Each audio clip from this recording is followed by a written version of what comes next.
The ballroom had gone so quiet you could hear the silverware settle against china when the resort owner lifted the oversized holiday catering check and said my name into the microphone for everyone to hear.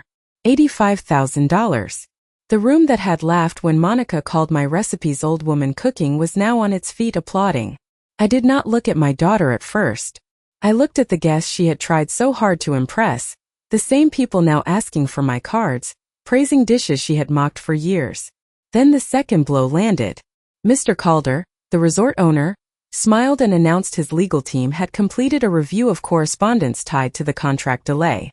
Several emails had been traced back to Monica, messages sent in my name trying to cancel the holiday agreement and redirect business to a catering company partly owned through a shell LLC connected to her friend. She had tried to steal the account before it ever reached me. I watched the blood drain from her face. Jason stepped back from her as if seeing a stranger. But it was not over.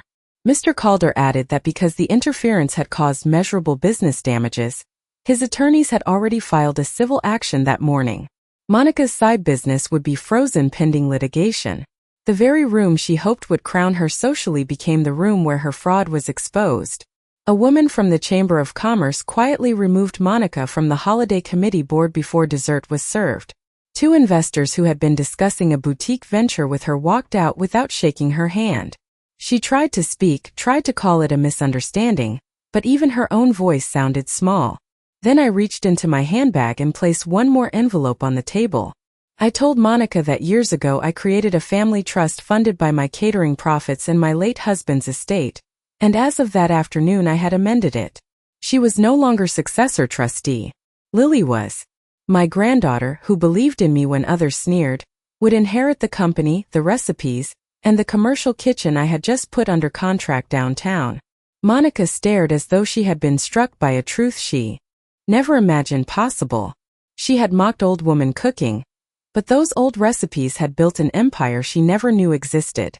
I leaned toward her and spoke softly enough that only our table heard me. You laughed at the hands that fed you. You mistook kindness for weakness. That was your mistake. Jason removed his wedding ring that night. 6 months later, the court ordered Monica to pay damages and penalties tied to contract interference. Her boutique venture folded under debt. Her social circle vanished as quickly as it formed. People who once toasted her stopped returning calls. And me?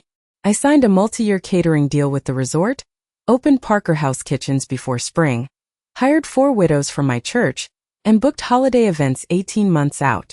Food critics wrote about my Thanksgiving menu. Local television came to my kitchen. Lily worked beside me every Saturday learning every recipe Monica once called outdated. On opening night we framed the first holiday catering check in the front hallway. Not as a trophy. As a reminder. Some women inherit power. Some build it with flour on their hands and burn scars on their wrists. The last time Monica came by, she stood in my doorway looking smaller than I remembered, and asked how I turned one humiliating dinner into all this. I smiled and told her the truth. You tried to silence me with ridicule, but success has a louder voice. Then I closed the door on the daughter who had mocked me and walked back into the kitchen that now bore my name. Nobody wants old woman cooking at Thanksgiving anymore, my daughter said, laughing as she lifted the lid off my cornbread dressing as though it were some museum relic, and that was the moment the room changed. I remember the way the crystal glasses caught the late November light, the way the turkey steamed on the sideboard, the way everyone at Monica's table gave those polite little smiles people wear when they want to pretend something cruel is only a joke. I kept stirring the gravy. I said nothing. At 68, I had learned silence can hold more dignity than defense. The house smelled of sage, roasted sweet potatoes, and yeast rolls, scents that had marked every Thanksgiving in our family for 40 years. But that afternoon they seemed to belong to another life. Monica wore a fitted ivory sweater and the expression she often wore when speaking to me in front of guests. Sweet enough to sound harmless, sharp enough to draw blood. Mom still cooks like it's 1975, she added, and a few people laughed. My son-in-law Jason looked down at his wine. My granddaughter Lily shifted in her chair.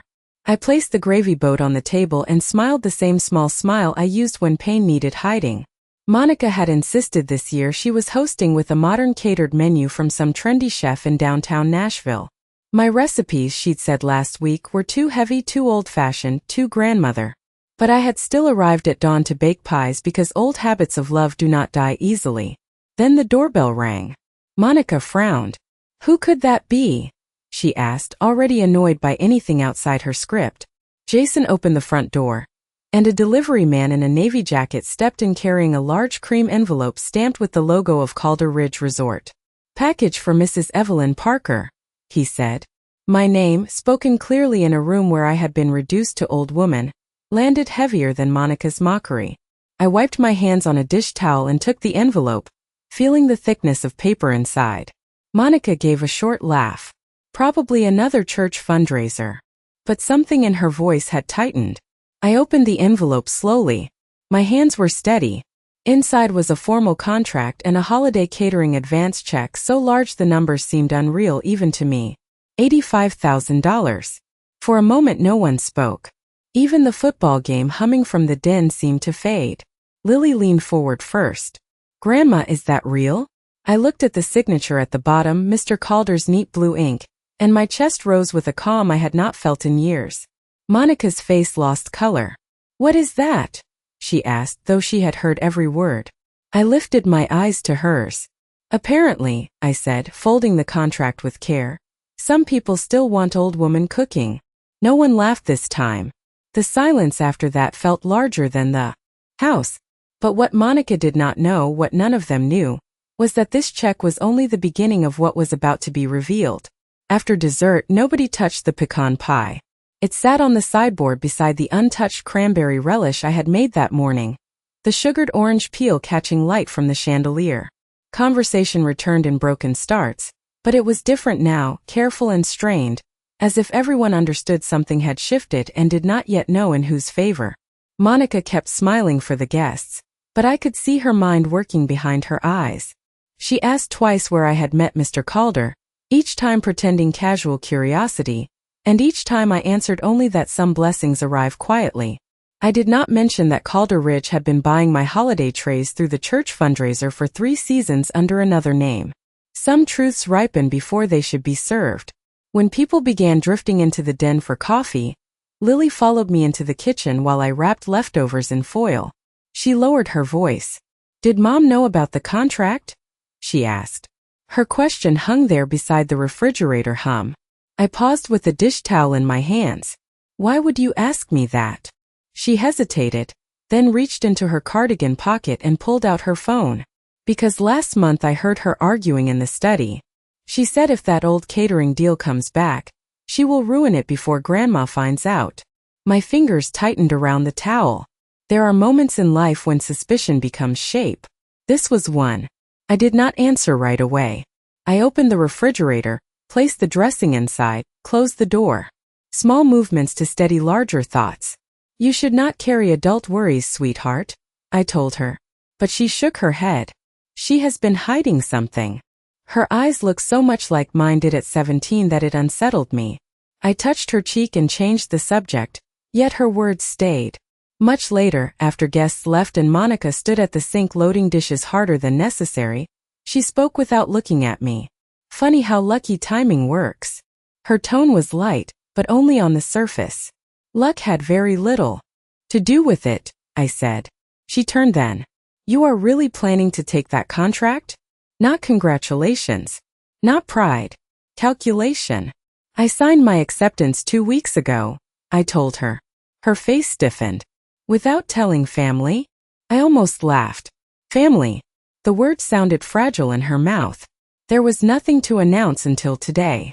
Jason walked in before she replied, carrying empty glasses. He sensed tension and busied himself wiping the counter. Monica smiled suddenly, too brightly. Well, I hope you can handle a commercial kitchen at your age. At your age. There it was again, that little blade hidden inside ordinary language. I dried my hands and looked at her fully. I have handled harder things than ovens. I left soon after. The drive home wound through dark Tennessee roads lined with bare trees and scattered farmhouse lights. My old Buick smelled faintly of cinnamon and turkey stock. At a red light I opened the envelope again at the top and studied the check beneath the dashboard glow. $85,000. More than money. Proof. But what troubled me was not Monica's ridicule anymore. It was Lily's whisper in the kitchen and the possibility that the contract arriving today had unsettled my daughter for reasons beyond pride. When I reached my little brick house, a voicemail light blinked on my answering machine. I pressed play. Mr. Calder's voice came through warm but urgent. "Mrs. Parker, call me first thing in the morning. We discovered something in our correspondence records you need to know." I stood in the dark listening twice, one hand still resting on the contract, and for the first time I understood Thanksgiving dinner had not been the conflict. It had only been the opening move. The next morning I called Mr. Calder before the coffee had finished dripping. Dawn was barely over the maple trees outside my kitchen window, and the November frost still silvered the backyard grass. I stood in slippers beside the counter, one hand wrapped around a chipped blue mug, when he answered on the second ring. His voice carried none of yesterday's celebration. It was measured, almost legal. "Mrs. Parker," he said, "I need to ask if you ever attempted to withdraw from our holiday contract in September." I felt the room narrow around me. "No," I said slowly. Papers rustled on his end. Then he told me 3 cancellation emails had been sent from an address using my name, claiming illness and inability to perform, followed by a proposal steering Calder Ridge toward another catering vendor. A vendor linked to Monica's social friend in Nashville. I said nothing for a long moment. Some betrayals arrive not as explosions but as documents. "I suspected something when accounting traced the referral chain," he continued. "We held the contract because your food and reputation mattered more than paperwork. But our counsel is reviewing interference." I thanked him, hung up, and sat down at the kitchen table where my husband once balanced checkbooks every Sunday. Morning light moved across the wood grain. I stared at my own hands, old hands Monica mocked, and remembered those same hands kneading dough at midnight to pay for her piano lessons. Memory can wound sharper than insult. By noon I had pulled out an old cedar recipe box. Not for recipes but because beneath it I kept records from the years after my husband died. Tax returns, catering invoices, licenses, proof of a life built quietly. Looking through them, I saw a truth I had hidden even from myself. Monica had not suddenly become dismissive. She had spent years shrinking what she came from. The church potluck she once bragged about in college became embarrassing stories among her new social circle. My casseroles became peasant food. My thrift became poverty. It was not my cooking she resented. It was the reminder of who she had been before ambition made her ashamed. The phone rang again just after lunch. "Lily." Her voice was urgent. "Grandma, Mom is furious. She is calling someone named Renee about the resort." I asked no questions, only listened. She said if the old woman gets that kitchen, everything changes. Old woman. Even repeated through my granddaughter's trembling voice, it no longer cut the same way. It clarified. I told Lily to stay out of adult conflict and thanked her. Then I did something Monica would never expect. I drove to Calder Ridge. The resort sat 30 miles north against a lake gone steel gray in winter, wreaths already hanging along the lodge beams. Mr. Calder met me in the banquet kitchen where prep cooks rolled pie crusts on marble counters. He showed me printed emails, signatures forged badly enough to insult my intelligence. At the bottom of one was a forwarding note from a consulting account tied to Monica's friend. There it was. Not suspicion. Evidence. I should have felt rage. Instead I felt a calm so deep it startled me. Mr. Calder asked whether I wished to confront family before attorneys moved forward. I looked through the kitchen window where staff were setting long harvest tables for a charity luncheon. "No," I said. "Let truth walk into the room under its own power." As I left, he handed me a folder and said there would be a formal holiday committee banquet in 2 weeks where the contract would be publicly announced. Publicly. The word lingered all the way home. That evening Monica called unusually sweet, inviting me to a pre-Christmas social dinner she had once implied I would not fit into. I listened to her polished voice and knew invitation was not reconciliation. It was strategy. I accepted anyway, because for the first time I was no longer stepping into her stage blind. I was walking in with receipts.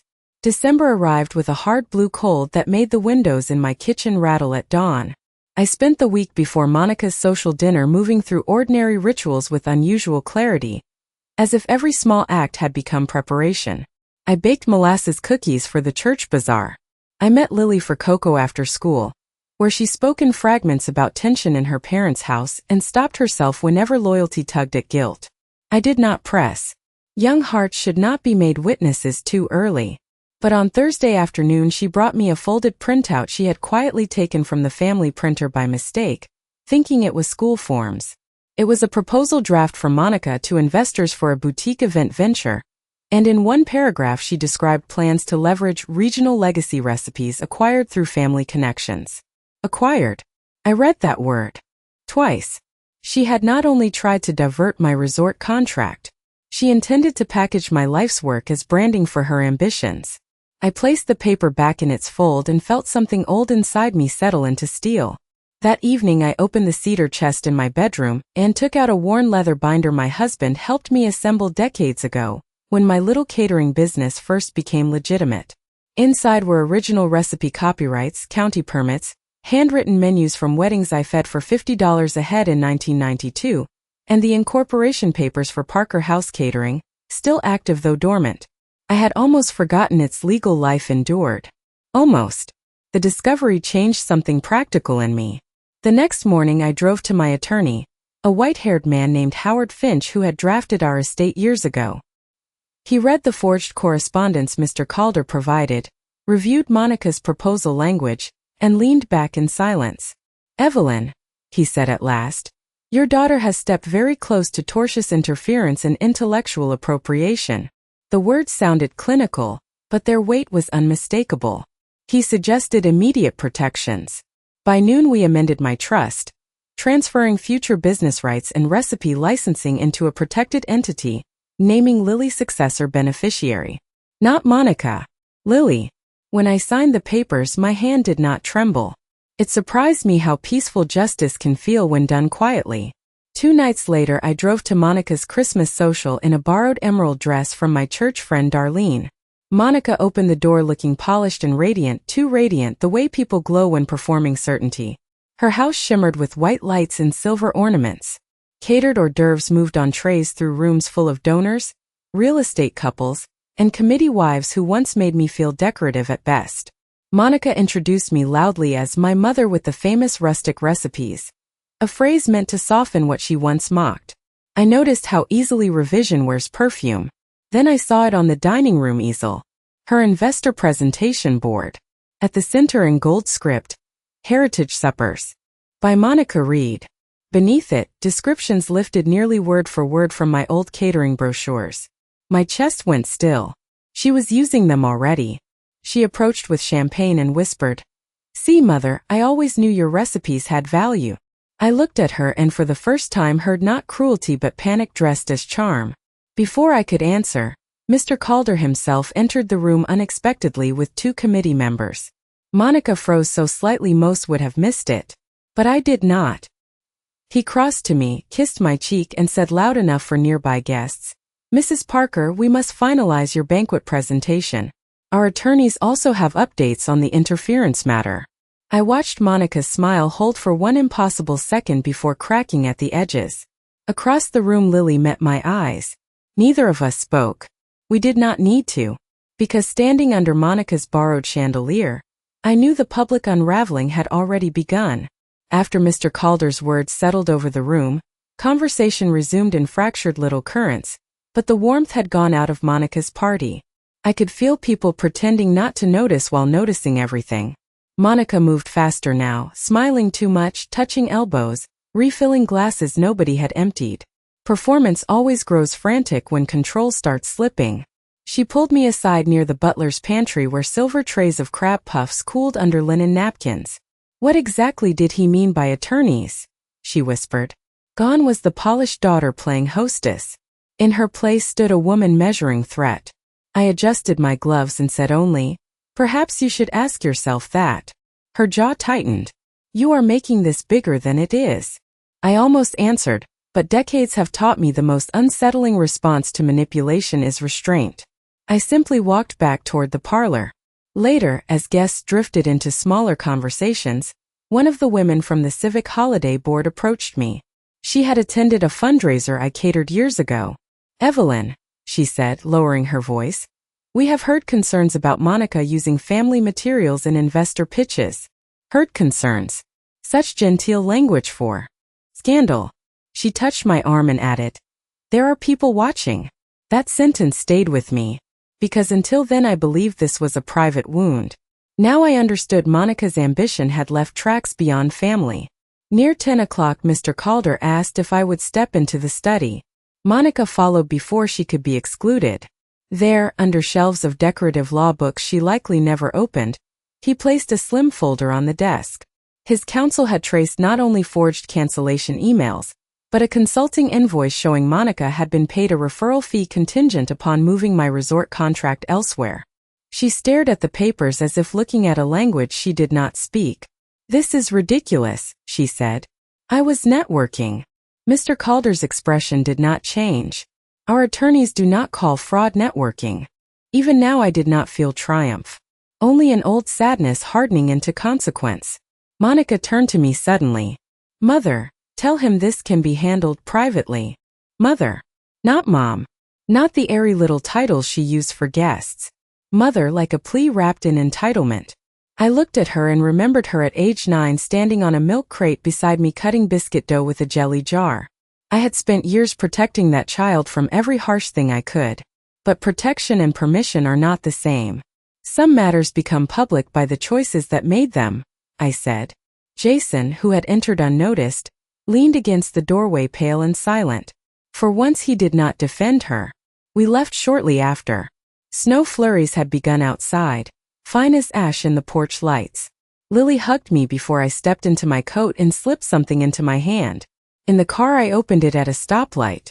A flash drive. On a sticky note she had written, "Backup files from Mom's laptop. In case you need truth." I drove home through falling snow with that little drive in my pocket feeling heavier than metal. The next morning Howard Finch had the files examined. Inside were investor decks using my recipes, projected revenue models built on Parker House branding, and email drafts discussing how to push me into a ceremonial consultant role, while Monica controlled the business. Not after the resort contract. Before it. For months. Howard looked over his glasses and said quietly, "This is no longer family drama, Evelyn. This is attempted misappropriation." We prepared legal notices that afternoon, though I said I wanted them held until after the holiday banquet. Let her stand in public confidence one last time, I thought. Let illusion reach full height before gravity does its work. And as Christmas lights flickered across my dark kitchen window that night, I unfolded the banquet invitation and read the gold-embossed line once more. Annual Calder Ridge Holiday Gala. Contract Presentation. December 21st. The date no longer felt ceremonial. Felt like a reckoning. The week before the gala moved with the strange stillness that comes before a storm, when ordinary errands begin to feel like pieces on a board. I spent mornings at Calder Ridge testing winter menus in the commercial kitchen, my hands moving through dough and stockpots with a confidence I had almost forgotten was mine. Young line cooks called me Miss Parker and wrote notes when I adjusted seasoning. Respect offered without performance can heal wounds one does not admit carrying. Yet even among cinnamon braises and roasting turkeys, Monica's shadow lingered. Howard Finch called Tuesday with final papers prepared, including injunction language if she attempted to market my recipes after the gala. "We are ready whenever you say," he told me. I asked him to wait. Timing like yeast matters. That afternoon Jason appeared unexpectedly at my front porch carrying a grocery sack of oranges. He looked older than he had a month before. Men sometimes age fastest when denial leaves them. We sat at my kitchen table where winter light turned thin across the floorboards, and after a long silence he said, "I found accounts I did not know existed." He slid bank statements toward me showing referral deposits routed through Monica's event venture. I read each line without comment. "Did you know?" he asked. I met his eyes. I suspected enough to prepare. His shoulders dropped with the exhaustion of someone realizing marriage and image are not the same thing. Before leaving he said something that stayed with me. "She did not only underestimate you, she believed she authored you." I thought about that all night. The next evening Monica called, her voice unusually soft, asking whether I would sit at her table during the gala. "Families should present united," she said. Present. Even now she spoke in staging. I agreed. Let her think optics still mattered. 2 days before the banquet, Lily came over after school and helped me box spice cookies for the church. While we tied ribbons, she asked if I was angry with her mother. Children ask with directness, adults lose. I told her anger burns too hot to hold for long. Clarity lasts longer. Then I showed her the amended trust naming her successor to Parker House. Her eyes filled before she could hide it. Why me? She whispered. I smiled. Because legacy belongs with those who honor it. On gala morning, snow dusted the resort pines and the lake looked like pewter under a low sky. Calder Ridge glittered with evergreen garlands and candlelight reflected in ballroom mirrors. I arrived early in a dark green dress Darlene pressed for me herself. In the prep kitchen, a problem erupted before service. Monica's preferred outside dessert vendor failed to deliver the plated finale's promise for the donor tables. Staff panicked in hushed, efficient tones. Mr. Calder turned to me. Can Parker House save dinner? He asked. Save dinner. The phrase almost made me laugh. For 40 years that had been motherhood in different words. Give me 90 minutes, I said. We turned the pastry station into triage. Pear tarts, bourbon bread pudding, sugared pecans. Lily tied aprons beside me, flour on her cheek, grinning. By cocktail hour, the crisis had become abundance. Guests raved before the formal program even began. Monica entered the ballroom late, radiant in silver, unaware the evening had already slipped beyond her choreography. Then I saw something colder than vanity cross her face when she noticed my desserts on every donor table. Not embarrassment. Fear. During the first course, a waiter discreetly handed me a sealed envelope from Howard marked urgent. Inside was notice that Monica had attempted that very afternoon to file trademark paperwork using the phrase heritage suppers before the gala. Even now she was reaching. I folded the letter and placed it beneath my napkin. Across the room, Monica lifted her glass in a toast to tradition and innovation, smiling toward the crowd. I let her speak, because I now held proof she had tried to steal even while standing under holiday lights praising family. And when Mr. Calder stepped toward the stage after dinner and tapped the microphone, I knew the evening was about to stop belonging to her forever. The ballroom lights dimmed slightly as Mr. Calder stepped onto the stage, and the low hum of silverware and donor chatter dissolved into attentive silence. Monica sat beside me with perfect posture, one hand resting lightly on her champagne stem, but I could see the pulse flickering at her neck. Some fear announces itself in very small ways.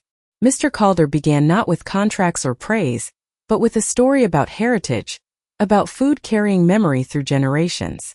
As he spoke, servers moved quietly clearing plates of bread pudding I had prepared hours before when the dessert vendor failed. I watched guests nod, many unaware they had already eaten the evidence of the night's reversal. Then he invited me to the stage. For a heartbeat, Monica's hand touched my wrist.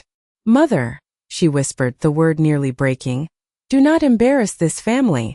I looked at her and felt no anger at all, only the stillness of a door about to close. On stage, the ballroom seemed larger than before, candlelight reflecting in hundreds of glasses. Mr. Calder presented the holiday catering contract and the advance check, but then he did something I had not known he would do. He asked me to say a few words. Public speaking had never been my ambition, yet as I faced that room I thought of church basements, wedding buffets, years of feeding people who rarely asked the name of the woman in the kitchen. Recipes are not old, I said, my voice carrying farther than I expected. They are memory measured in teaspoons. A murmur moved through the room. Then, from the side of the stage, Howard Finch stepped forward carrying a second folder. I had not seen him arrive. My breath caught. Timing again. Mr. Calder addressed the room with legal calm, announcing that due to documented attempts to interfere with the contract and misappropriate protected culinary materials, formal actions had been initiated and all related parties had been notified. He did not say Monica's name at first. He did not need to. Every face had already turned toward her table. She rose halfway as if to object, then sat when Howard placed copies before the holiday board seated near the front. The chairman of the civic committee removed her gala program and quietly asked for her board credentials. It happened with such politeness it almost looked gentle. But public disgrace in refined rooms often arrives dressed in manners. Monica stood at last and said there had been misunderstanding, but her voice sounded thin against the hush. Then Lily did something I will never forget. She stood beside Jason and walked toward the stage, not to defend her mother, but to stand next to me. The room noticed. Symbol matters. Jason followed more slowly, shoulders bowed with something like release. In that moment, Monica was not undone by accusation alone. She was undone by isolation. Yet even then the evening was not finished. During the donor auction that followed, 2 investors approached Mr. Calder and pledged support for expanding Parker House Kitchens into a permanent regional partnership. I signed a letter of intent before the coffee service ended. Opportunity was arriving faster than Monica's collapse could process. When I returned to the table, her chair was empty. Only her silver wrap lay abandoned over the back. Outside, snow was falling harder across the lake, and through the windows I saw her speaking sharply into her phone beneath the porte-cochere while Howard's courier handed over a sealed notice. Consequence had found her in the snowfall. Near midnight, as guests lingered praising the meal, Jason approached me with red-rimmed eyes and quietly asked if I would consider advising Lily if she chose hospitality school. I touched his arm and said, "We begin where we can." But inside I knew something greater had begun. Because Monica's scheme had now moved from suspicion into public record, and the legal pieces set in motion that night would not stop at embarrassment. They would follow her into bank accounts, contracts, and the life she built on borrowed credit. As I left the ballroom with the framed check under my arm, Mr. Calder leaned close and said, "Wait until you see what turns up in Discovery."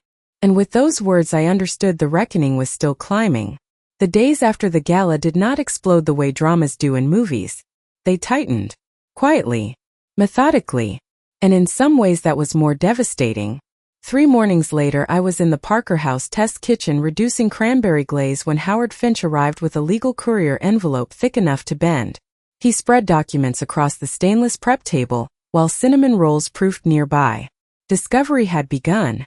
Bank records tied Monica's event venture to undisclosed commissions, investor solicitations built on my registered materials, and a credit line opened against projected revenues from a concept she did not own. What startled even Howard was not the theft itself but how far she had leveraged assumptions of family silence. "She counted on you never objecting," he said. I looked at the dough rising under linen, and thought how many women my age had been mistaken for harmless simply because they were gracious. That afternoon local gossip traveled faster than snow melt. Monica resigned from the Civic Holiday Board before formal removal could be announced. 2 boutique clients withdrew from her pending event contracts. One donor's wife, who had praised her social polish for years, called me asking whether rumors were true.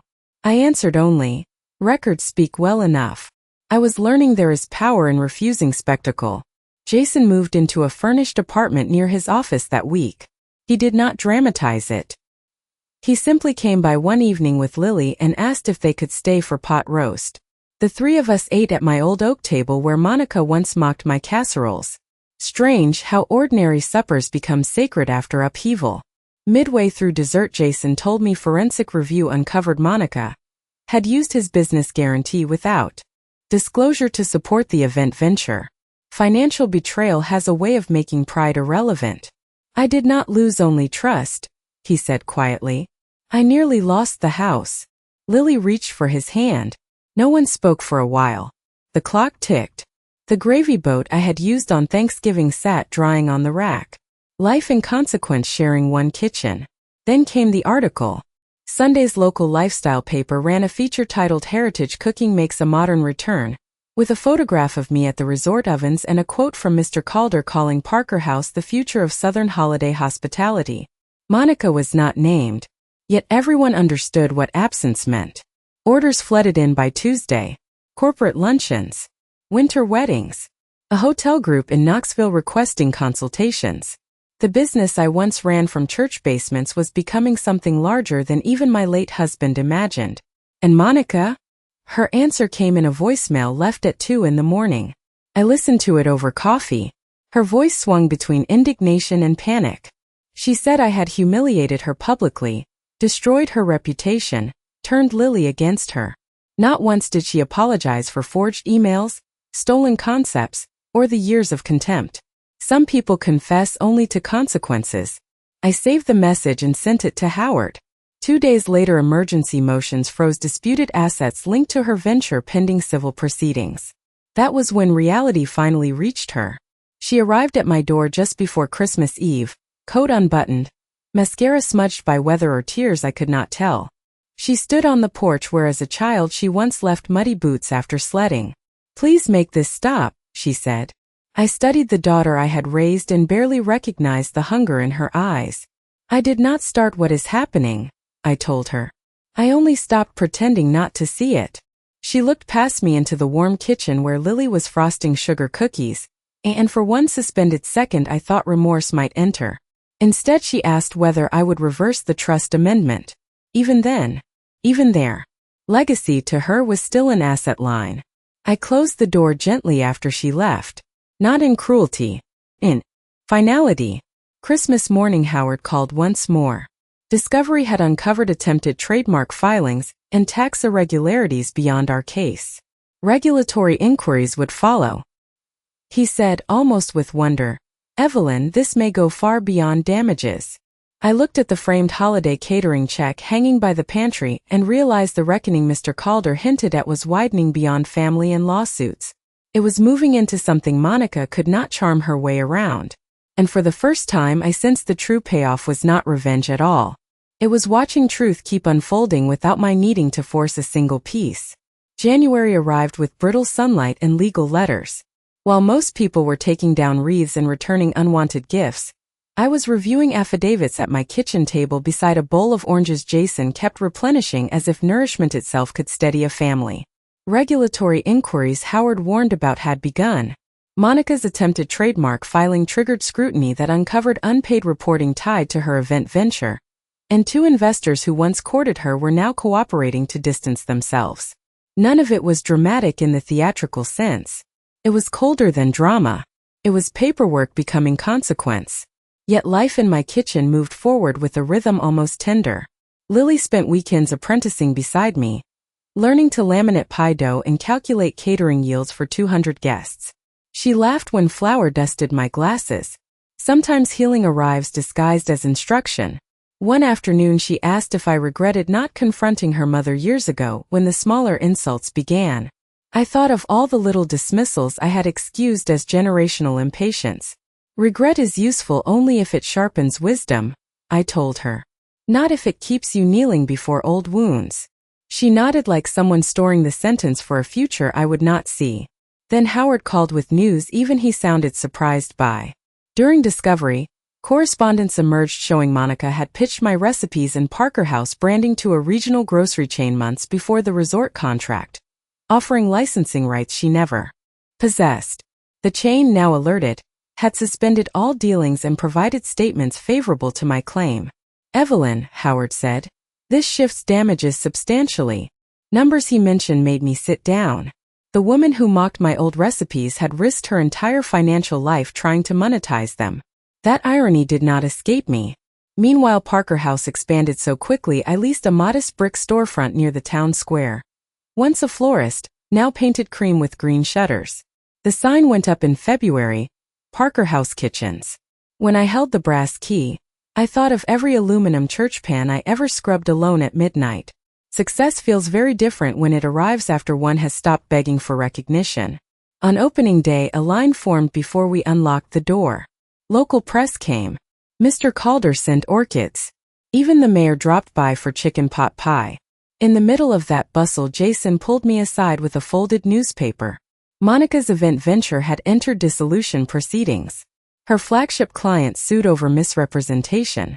More painful than headlines, perhaps, was what came with it. Invitations dried up, committees replaced her. People who once admired proximity to her ambition retreated from scandal. Reputation, I learned, can evaporate faster than wealth. But the sharpest turn came not from court, but from deposition. Under oath, Monica was confronted with the forged emails, investor materials, and the late trademark filing. Howard later told me she admitted believing I would never fight because, in her words, "My mother always absorbs things." I repeated that sentence all evening while rolling biscuit dough. Always absorbs things. As if grace were an endless sponge. Something in me hardened and healed at once. Weeks later, mediation was proposed. Monica requested a private meeting before terms were finalized. Against Howard's advice I agreed, but only in his office. She arrived thinner, stripped somehow of the social polish she once wore like armor. For a brief moment I saw not a villain but a frightened woman standing in the ruins of her own overreach. Then she asked whether, if she assigned me her remaining intellectual claims, I might help salvage her finances through the business. There it was again. Transaction where repentance should have lived. I almost smiled. You still think this was about access, I told her. It was about respect. She looked down and said nothing. When she left, Howard slid a revised settlement across the desk. Full damages, relinquishment of claims, and permanent injunction protections in my favor. I signed. My hand was steady, but Howard stopped me at the door with one more envelope newly arrived from Federal Tax Counsel, connected to Monica's filings. There is another issue unfolding, he said. And when this surfaces, her losses may no longer be merely civil. I drove home through winter rain with that envelope unopened on the passenger seat, understanding the story had moved beyond humiliation, beyond family betrayal, into a final unraveling Monica herself had set in motion. By early March the dogwoods along Main Street were beginning to bud, and Parker House kitchens had the kind of bustle I once believed belonged only to younger people with investors and polished websites. We had 12 weddings booked, a hospital luncheon contract, and a waiting list for Easter orders. Some mornings I unlocked the storefront before sunrise and stood alone breathing in yeast and coffee, listening to the refrigeration hum, wondering how humiliation at a Thanksgiving table had led here. But consequence was still moving elsewhere. The envelope Howard handed me days earlier contained notice that Monica's event venture had drawn federal tax scrutiny over unreported referral income and improper deductions tied to Shell Consulting invoices. I did not understand every line, but I understood the gravity in Howard's voice when he said, "This is the kind of pressure charm does not soften." Mediation concluded 2 weeks later. Monica signed a settlement requiring financial damages, surrender of all intellectual claims, reimbursement of legal costs, and a permanent prohibition against marketing any derivative use of Parker House materials. The sum was large enough that Jason later admitted it forced liquidation of her remaining business interests. Yet even that was not what stunned town gossip. What stunned them was the board of the Women's Philanthropic League, issuing a quiet ethics statement removing her from all affiliated committees. In certain circles, exclusion can ring louder than judgment. Monica disappeared from the social calendar almost overnight. Invitations stopped. Magazine mentions vanished. Her carefully curated world seemed to recede like a stage set struck after closing night. Then came the hearing related to the tax inquiry.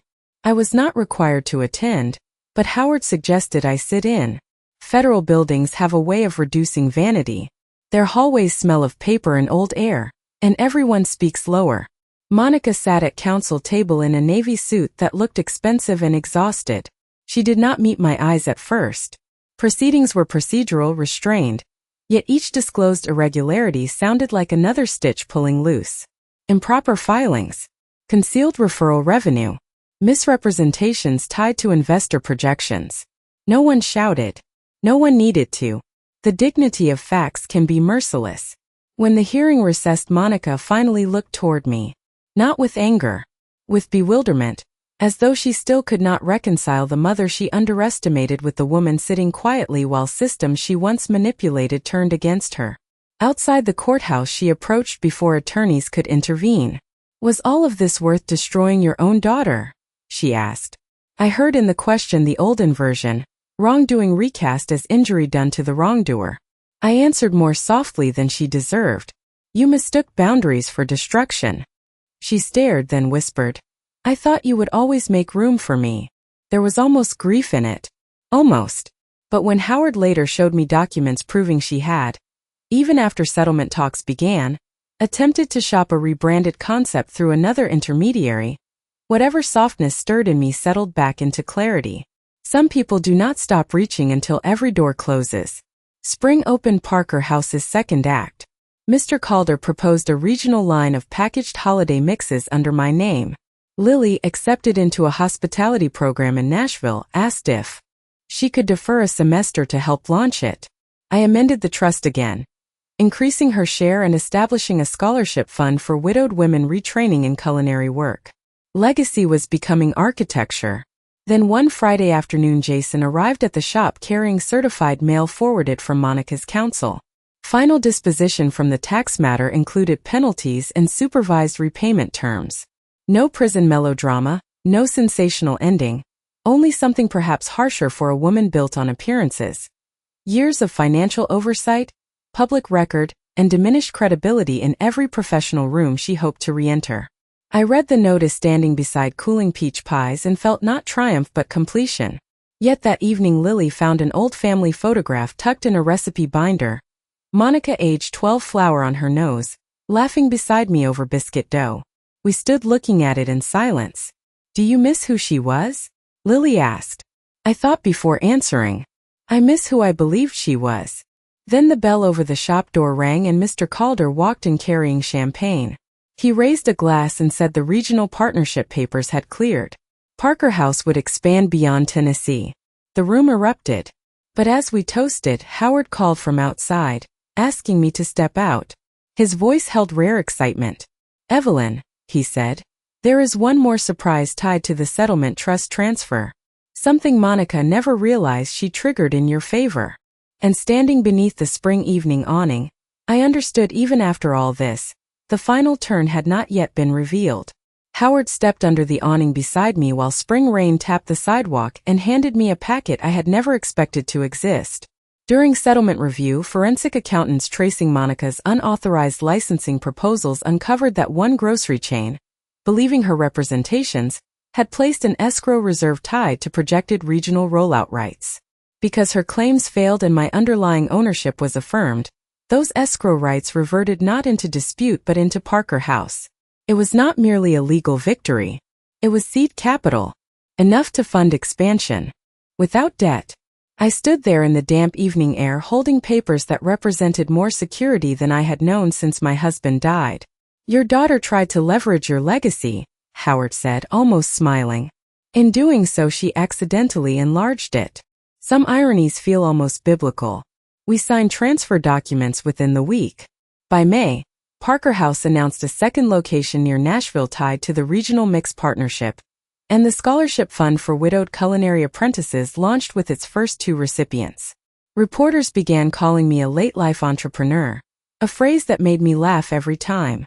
I was only a woman who kept cooking when others dismissed the value of what she knew. Yet success was no longer private. It had weight. It changed rooms when I entered them. One Saturday during our spring open house, the same civic women who once made me feel ornamental stood in line for autographed recipe booklets.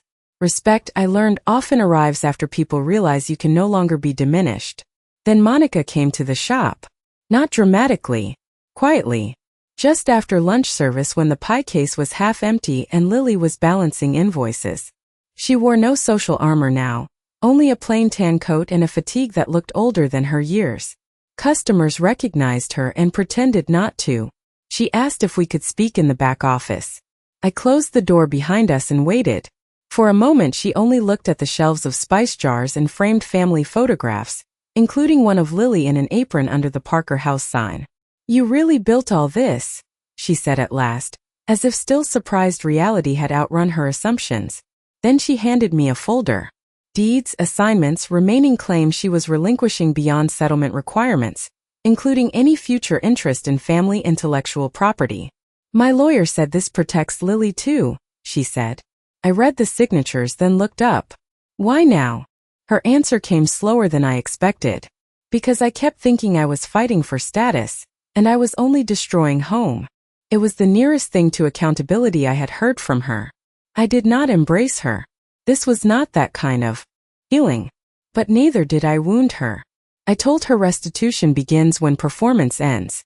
She nodded and left through the front where Lily, after a long hesitation, hugged her mother once.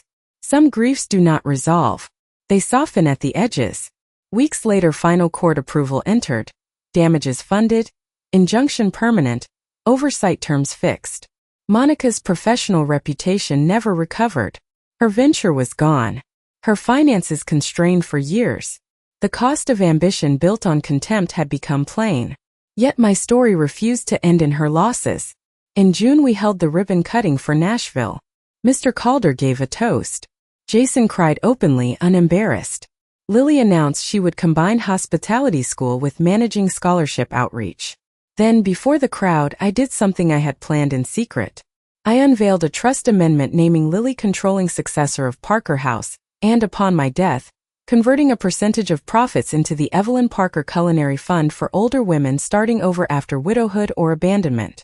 The room rose in applause. Legacy had moved beyond bloodline into principle. That night after everyone left, I stood alone in the new kitchen listening to refrigeration hum, much as I once had in my tiny home kitchen after Thanksgiving. Humiliation began this journey. Only now there were 2 commercial ovens glowing, 20 employees on payroll, contracts across 3 states, and a future no one could take by mockery or manipulation. I thought perhaps this was the true revenge, not watching Monica fall, but building something so enduring her contempt became irrelevant. Then my phone rang. It was Monica. She said she had seen the trust announcement and wanted me to know she had enrolled in a community food program to volunteer meals for seniors. I listened, unsure whether to believe transformation or exhaustion. Before hanging up, she said, "You were never old-fashioned." I was small. After the line went quiet, I looked around the kitchen and knew the final chapter no longer belonged to betrayal. It belonged to ownership. And I was finally ready to claim it completely. Summer settled over Tennessee with honeysuckle along the fences, and Parker House deliveries running before dawn. By July, the Nashville location was profitable, the scholarship fund had 6 women in training, and the regional grocery line bearing my name sat on shelves from Knoxville to Memphis. Yet the final reckoning came not in some private emotional reconciliation, but in the one place Monica had always valued most, public standing. The state ethics review tied to her former nonprofit board released findings that month confirming conflicts, misrepresentations, and improper benefit linked to the same conduct exposed in our civil case. The report was printed in the local paper and circulated through every social circle she once cultivated. Her name, once spoken at fundraisers with admiration, became cautionary shorthand. 2 organizations permanently barred her from fiduciary service. The tax oversight terms became public record. Even people who had defended her ambition stopped pretending there had been misunderstanding. Truth had done what argument never could. It had outlived spin. I did not celebrate those losses. Life had already given me something better than vindication. But I will admit there was a quiet satisfaction when one of the women who once laughed at my old-fashioned recipes came into Parker House, bought 3 peach pies, and said almost sheepishly, "Turns out old-fashioned built the future." By autumn we hosted the inaugural Evelyn Parker Culinary Fund dinner at Calder Ridge. 200 guests. White linen. Candlelight reflected in the same ballroom where Monica once thought she controlled the story. Only now my scholarship graduates prepared the meal. Lily, poised and brilliant, ran service in a black chef coat embroidered with Parker House. Mr. Calder introduced me not as a caterer, not as a widow who overcame hardship, but as founder. Founder. The word settled deep. Then came the moment I had kept secret even from Lily. During dessert I announced Parker House was converting to an employee-owned trust model upon my retirement, with Lily as managing director and profit shares reserved for the women we trained. The ballroom stood. Some wept. Legacy had become structure no one could steal. And then, because life has a taste for symmetry, the final public turning arrived. A reporter covering the fun dinner asked during interviews how it felt to have been mocked for old woman cooking before building a regional enterprise. The room laughed softly, remembering. I answered, "Mockery has short breath. Craft lasts longer." The quote ran statewide. Orders tripled. A national food magazine featured Parker House under the headline "Recipes she was told were outdated built a Southern empire." Monica saw it.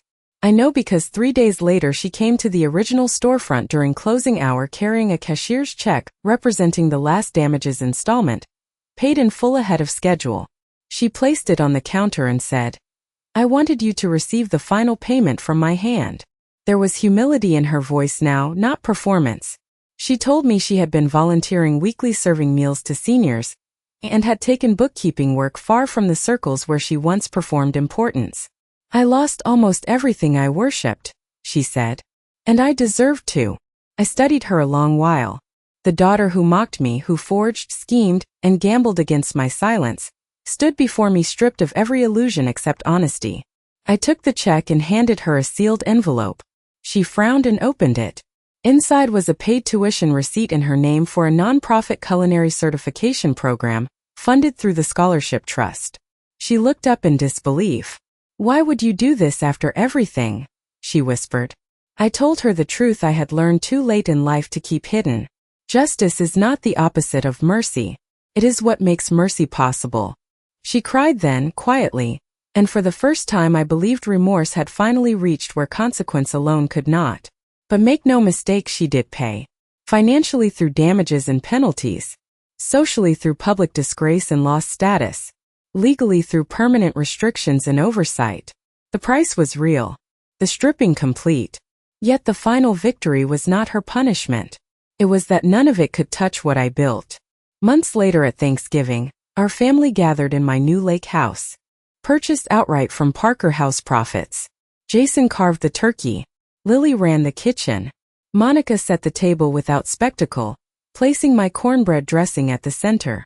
Before dinner she raised a glass and said in front of everyone, "Everything good at this table came from the woman I once underestimated." There was no irony left in the room. Only truth. After the meal, Lily brought out a framed copy of my very first $85,000 holiday catering check and hung it in the dining room beside a small brass plaque engraved with words she had chosen herself. She fed those who mocked her, then fed her future. I touched the frame and understood the story was complete. The daughter who tried to reduce me lost the fortune, reputation, and authority she built on contempt. I gained a company, a legacy, a public name, and full control over everything she once tried to appropriate. The kitchen she insulted became an empire. The old woman she dismissed became the founder whose name would outlive us both. And that at last shut her up.